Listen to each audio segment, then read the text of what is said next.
Λοιπόν, part 3. Στη συνέχεια, αυτό που έλεγα στο προηγούμενο βίντεο είναι ότι μπορεί λοιπόν το άλογο σας να έχει αυξημένους παλμούς ή αυξημένες αναπνοές.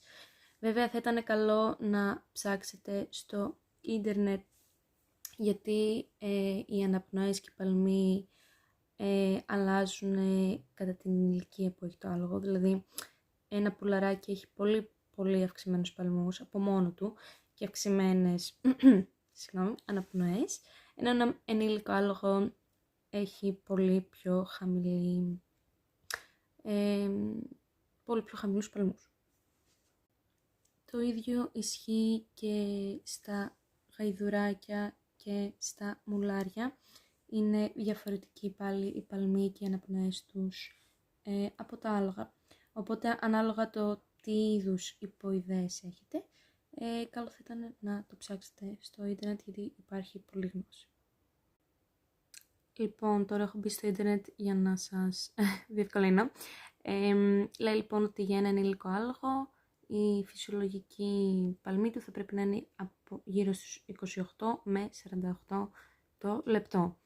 Ενώ οι φυσιολογικές αναπνοές είναι από 8 μέχρι 24 το λεπτό. Εδώ βλέπουμε ότι για ένα πουλαράκι που είναι νεογέννητο είναι τελείως διαφορετικά τα στοιχεία. Βλέπουμε πολύ περισσότερους παλμούς το λεπτό. Εδώ βλέπουμε για ένα άλογο ενός έτους περίπου ότι είναι σχεδόν στα ίδια πλαίσια με ένα ενήλικο άλογο. Και εδώ βλέπουμε για γαϊδουράκια πως διαφέρουν πάλι και με την ηλικία και με τα άλογα. Τώρα θα σας δείξω σε φωτογραφίες κάποιες από τις ενδείξεις που σας είπα στο προηγούμενο βίντεο.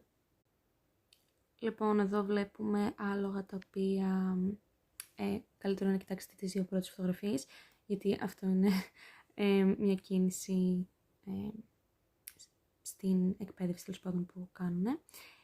Οπότε στις δύο πρώτες φωτογραφίες βλέπουμε μια συμπεριφορά που λέγεται στα αγγλικά pawing, που ουσιαστικά είναι ότι κουνάνε το ποδαράκι τους προς τα κάτω και σαν να σκάβουν, ας πούμε. Λοιπόν, εδώ έχουμε και από την προηγούμενη φωτογραφία ένα άλογο που σκάβει ουσιαστικά το πάτωμα. Έχουμε ένα άλογο το οποίο απλώνει τα πόδια του, που σας είπα στο προηγούμενο βίντεο. Εδώ πέρα ένα άλογο που κυλιέται και το ότι μπορεί να υδρώνει.